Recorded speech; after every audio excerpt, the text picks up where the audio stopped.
My family gave everyone gifts but laughed at me. Then I unwrapped the truth that shut them up, exposing their greed and reclaiming the legacy they tried to steal. You thought you could erase me? I whispered to myself, my voice trembling with defiance as their world crumbled. The wind howled outside the glass-nailed walls of my father's lakeside villa in Maine, but it was nothing compared to the storm brewing in that dining room. Congratulations, Ethan, my father said, sliding a heavy envelope across the table to my younger brother. You've earned it. The deed to the villa, the company, the offshore accounts, it was all his. I sat silently across the oak table, 33 years old and suddenly feeling 10. My palms were cold, pressed against my slacks as I struggled to keep composed. Ethan avoided my gaze. His lips were tight, eyes low. He can't even look at me, I muttered under my breath, my voice sharp with hurt. My stepmother fidgeted with her necklace, eyes glued to the floor. Then my father turned to me. And you, Sophie, he sneered. You've always been a dreamer, weak, too compassionate to survive in the real world. Weak, I whispered, my voice breaking with anger. You don't know my strength. My stomach dropped.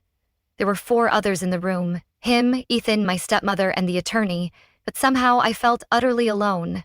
He pushed a stack of papers to the man in the suit. Let's get this signed. Dad, I croaked. Please don't.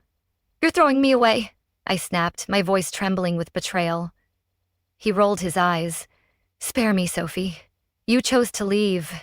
You wanted to— Finn purpose, remember? He raised his fingers in mocking air quotes. You walked away from this family to work in some non-profit overseas, and for what? No money, no title, just wasted time. You never asked why I left, I whispered. You never cared. You never cared, I shouted, my voice raw with pain. And I still don't, he snapped. Because Ethan was here. Ethan showed loyalty. He showed you what you wanted to see, I said quietly. But he lied to you. Lied, I muttered, my voice low and fierce. You're blind, Dad. My father laughed bitterly. That's jealousy talking. Jealousy, I hissed, my voice sharp. I'm not jealous. I'm gray. The attorney, a gray man named Mr. Harper, shifted awkwardly, his fingers tightening around the folder. Actually, he said, clearing his throat, before anyone signs, there's something you should hear. My father frowned. What is it? Mr. Harper looked him straight in the eye. There's a sealed amendment to the will, added 7 years ago at the request of your late mother. Grandma, I whispered, my voice trembling with hope. She saw me.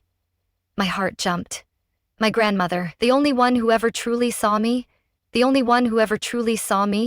most people had in their loudest moments. What amendment? My father snapped, irritation rising. What's he hiding? I muttered, my voice low with suspicion.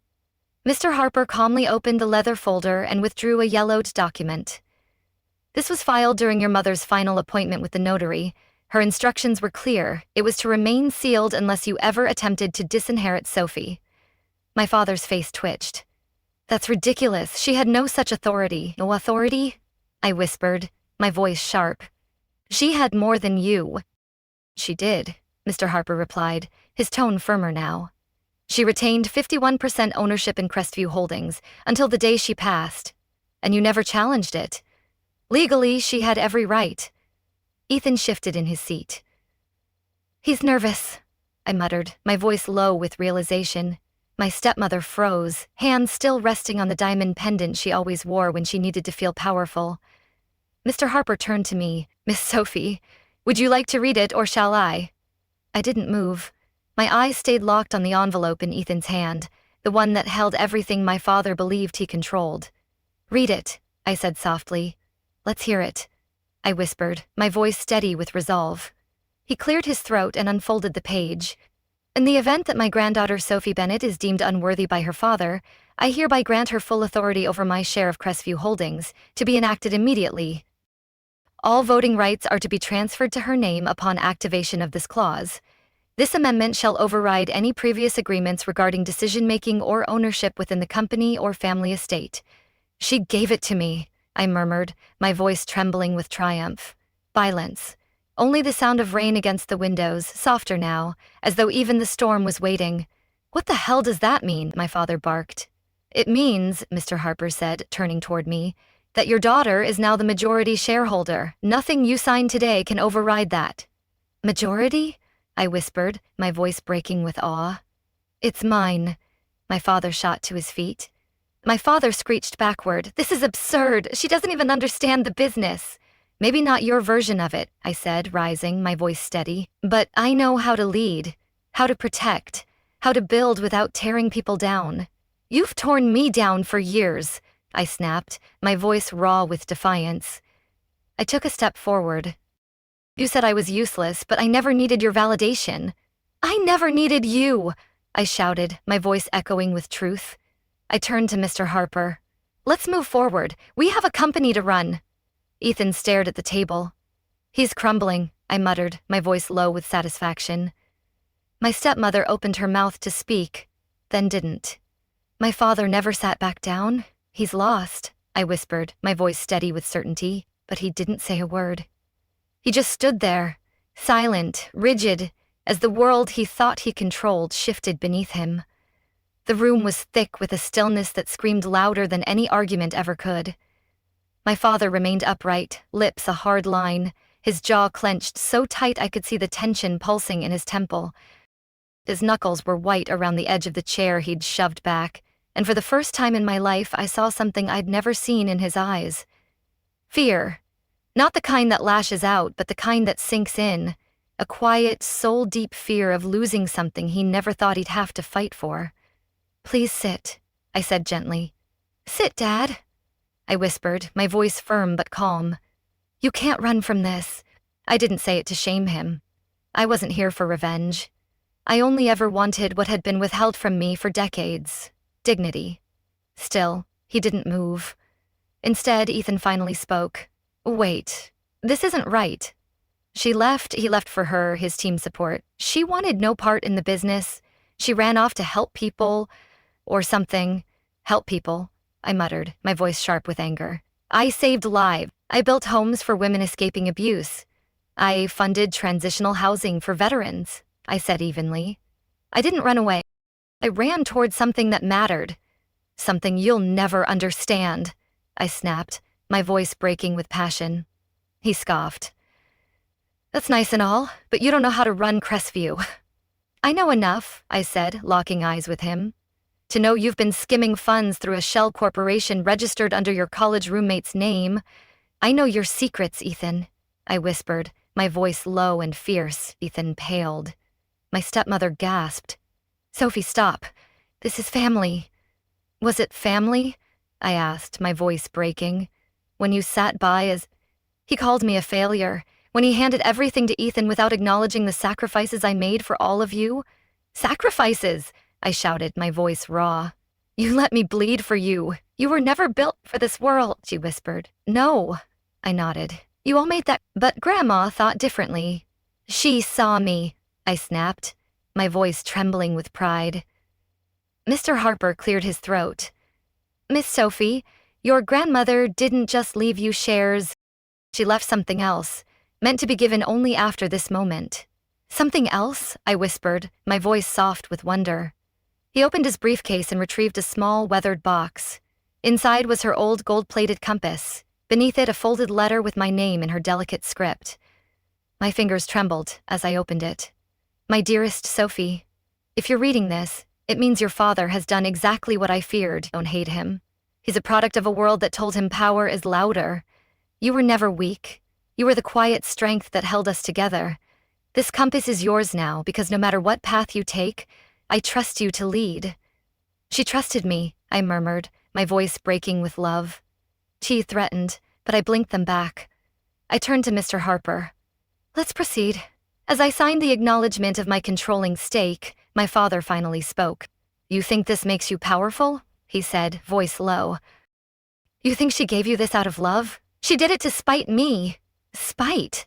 I whispered, my voice sharp. "She loved me more than you ever did." I looked at him, really looked for once, not as a daughter seeking approval, but as a woman who saw the truth. "No," I replied. "She did it because she believed in me, and she knew I'd use this power to build, not break. "I'll build what you destroyed," I snapped, my voice fierce with resolve. I walked out with my head high, years of rejection falling from my shoulders like rust. But what waited outside wasn't peace. It was war.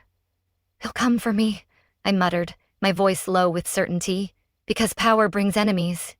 And Ethan wasn't finished. I'd barely reached the corridor when I heard Sophie. He called out. I turned. His voice was calm, but his eyes calculating. "You don't have to do this." "Don't I?" I whispered, my voice sharp with defiance. "You left me no choice." "Do what? Push me out?" He shrugged. "That's your next move, right?" "I haven't made a move," I said quietly. I simply stood up.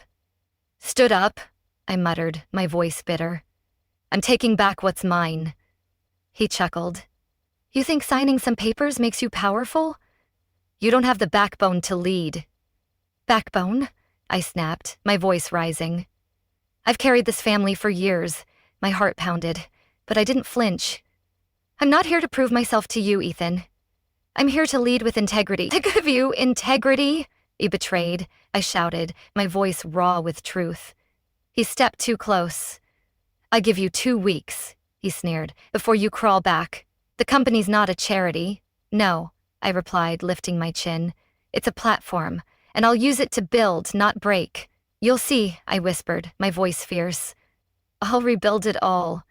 "You really are naive," he muttered, shaking his head before turning away. But something about her way he left stuck with me. His clenched fists, the stiff shoulders. "Planning something," I murmured, my voice low with suspicion. This wasn't surrender. It was just the beginning. The next few days moved like storm clouds rolling in. Word traveled fast. Sophie Bennett was back, and this time she wasn't just visiting. "They're talking about me," I whispered, my voice tense with awareness. People whispered my name like it was a ghost story. Some were hopeful, others afraid. I didn't fire anyone. I didn't hold flashy meetings. I listened. "I'm watching," I muttered, my voice steady with resolve. And what I found was worse than I expected. Departments were turned against each other, promotions were handed out based on loyalty, not merit. Employee burnout was ignored. This wasn't a business, it was a kingdom, and Ethan had studied under the king. "He's poisoned it," I whispered, my voice raw with anger. One afternoon, I entered the break room. Conversation stopped cold. "Please," I said, raising my hand. "You're on break. Sit. Eat." Rosa stood slowly.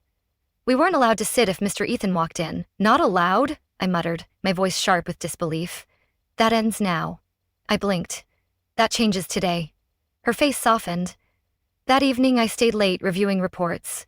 I found 3 misused budgets, a shady deal with a questionable supplier, and a list of employees who'd been terminated after raising concern. "This is corruption," I whispered, my voice trembling with fury. This wasn't mismanagement. It was rot. If I didn't act fast, I'd be blamed when it all fell apart. The next morning, Ethan stormed into my office, holding a folder. "You want the CEO seat?" he snapped. "Let's see you survive this." He tossed the folder on my desk. Inside, screenshots, emails, and photos. "These are fake," I said, flipping through them. "Fake?" I muttered, my voice sharp. "You're pathetic, Ethan." "Can you prove it?" He smirked. "You really want to destroy me?" "I want what's mine," he hissed. "You were never meant to win." "Win?" I snapped, my voice rising. "This isn't a game, it's our legacy." I stood slowly. "I don't want to win, Ethan. I want to fix what you broke." "Fix it?" I squinted at him. "Rebuild it from your ashes." "I see power," he sneered. "You see weakness." "Weakness?" I shouted, my voice raw. "I see your betrayal." Then he turned and walked out, and I realized this wasn't rivalry, this was war, I muttered, my voice low with determination. "And I'll win." But I had something Ethan didn't, the truth. Within 24 hours, headlines flooded in. New CEO accused in $500,000 0 cents charity fraud. Family feud at Crestview Holdings. Sophie Bennett, legacy leader or liability? "Lies," I whispered, my voice trembling with anger. "All lies." It didn't matter that it was fake. The public didn't wait for truth. My inbox exploded with PR alerts. My phone wouldn't stop. Shareholders were panicking. They're tearing me apart, I muttered, my voice breaking with fear. I had barely begun, and I was already bleeding credibility. I told myself to stay calm. But late one night, locked in my office, I broke. I wasn't crying because they didn't believe me. I was crying because maybe, just maybe, my father had been right. Maybe I wasn't cut out for this. Maybe I'm not enough, I murmured, my voice trembling with despair. Then came a soft knock. I wiped my eyes fast. The door opened anyway. Rosa stood there with a paper cup. Thought you could use this. You didn't have, I muttered, my voice soft with gratitude. You look like you needed it, she said, walking in. No one ever brought me anything when I cried in this room. So maybe someone should break the cycle. Break the cycle, I whispered, my voice breaking with hope. Something inside me cracked again, but in a softer way. Thank you, I said. She sat down across from me.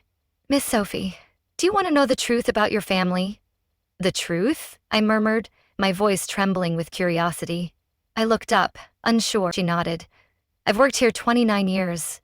I've seen more than most. And I've seen what they hide. You always looked me in the eye, Rosa said gently. You see me, I whispered, my voice soft with awe. I couldn't speak, my throat tightened. You may feel alone now, she continued, but you've got something they'll never have, loyalty earned through kindness. Loyalty, I murmured, my voice steady with resolve. That's my power. I blinked, trying to steady my breath. Why are you helping me? Because someone once helped me when no one else did, she smiled. And because this company doesn't need another king. It needs a healer. A healer, I whispered, my voice breaking with purpose. The next morning I walked into the boardroom with quiet resolve. I let them speak first. Accusations, doubts, demands for resignation, let them talk, I muttered, my voice low with patience. One shareholder even threatened a lawsuit. When they were done, I stepped prone. Prove it, I whispered, my voice fierce with challenge. Silence. Then I dropped the original reports onto the table. Evidence of Ethan's financial misconduct, hush money, side deals. Here's the truth, I murmured, my voice steady with conviction. Then I turned on the projector. Footage played. Ethan entering a locked office, plugging in a USB drain-filled pot. I whispered, my voice low with triumph. No one spoke. Truth matters, I said. But I didn't come here to destroy my brother. I came to repair what he broke. Repair, I muttered, my voice firm with purpose. That's my legacy. I turned to the company attorney. My grandmother gave me this role not because I was perfect, but because I still believe in people, even those who hurt me. I'm not pressing charges, but Ethan is suspended and a full investigation will proceed. Oh, mercy, I whispered, my voice steady with justice. There were stunned expressions. Then Mr. Carver, a retired board member, stood. I doubted you, he said. Thought you were just another idealist, but today you reminded me why we built this company. It was about people, not power. People, I murmured, my voice breaking with gratitude. And just like that, the energy in the room shifted. The Efren didn't come back. But 3 days later, I received a letter in his handwriting. Sophie, I don't expect forgiveness. I didn't just want control. I wanted to be seen. I always thought you got the love I never did. Maybe you just earned it differently. Right. You're confessing, I whispered, my voice soft with surprise. I folded the letter and placed it beside my grandmother's compass. Not forgiveness, I murmured, my voice steady, but understanding. Not every ending needs a sword. Some arrive in stillness, and some beginnings are born from great. The office felt different now. Not quieter. More awake. It's alive, I whispered, my voice soft with hope. It had been a week since the boardroom turned. The media retracted the false claims. The truth won, I murmured, my voice breaking with relief. Some tried to call it luck, but those who mattered saw the truth. Not because I shouted louder, but because I held the line with integrity. One person, though, still hadn't reached out. My father, no messages, no lawyers, nothing. He's hiding, I muttered, my voice low with suspicion. I assumed he'd vanished to lick his wounds and blame the world. Until one Monday morning, I walked into my office, and there he was, sitting across from my desk, hands folded, eyes dull. "I had to see it," he said. "See what?" "That you didn't burn it down." "Burn it down?" I said, my voice sharp. "I saved it." I said nothing. He looked older, tired. For once, not like a man in control, but like one who'd lost something that mattered. "You were right," he said softly. "About me, about Ethan, about how this place stopped being about people." "Right?" I muttered, my voice breaking with pain. "You broke us." I studied him, unsure if I could believe it yet. "Why now?" I asked. He pulled something from his coat. A photo, me and Grandma. I was 11, covered in paint. She was laughing. "She said you'd change this family," he whispered. I didn't want to believe it. "You didn't want me," I whispered, my voice trembling with hurt. "If I did," I said gently, "it's because she believed in me." He nodded. "I came to say something. Something I should have said years ago." He met my eyes. "I'm sorry, Sophie. For everything." "Sorry," I muttered, my voice sharp. "After all this time." Part of me wanted to say it was too late, but healing doesn't start with blame. It starts when someone finally breaks the cycle. "It's not enough," I whispered, my voice breaking with truth. "So?"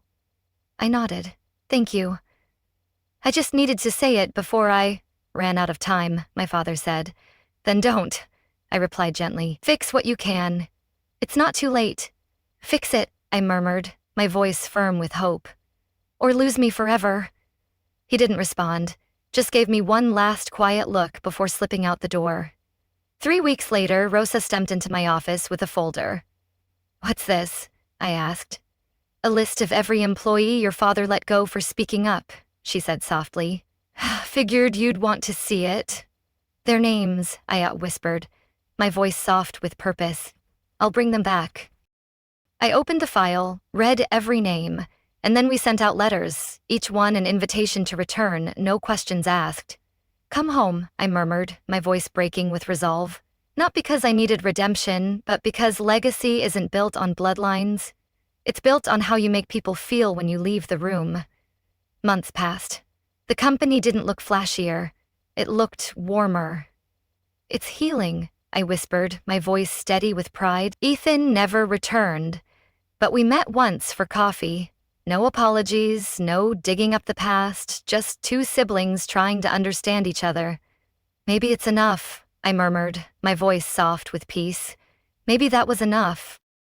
My father kept his distance, but one day I receive a receipt. A $1 million 0 cents donation made in my name to the women's shelter where I once worked. "He's trying," I whispered, my voice breaking with surprise. No note, no signature, just his quiet way of saying he was trying, and that was enough. "It's a start," I murmured, my voice steady with hope. Because I didn't get revenge. I got something stronger, respect, peace, and a future no one could take away. "I'm free," I whispered, my voice trembling with triumph. Now, when I walk into that boardroom, I don't hear whispers. I hear footsteps of people who believe in me, all because one day someone said I was nothing, and I proved them wrong without becoming them. "I proved it," I murmured, my voice breaking with pride. If my story moves something in you, drop a comment below. Tell me what part hit hardest. Tell me what you would have done. I read every word, because connection is what this journey has always been about. "Your stories matter," I whispered, my voice soft with encouragement. And if you're facing your own version of being underestimated, know this: you don't have to shout to be heard.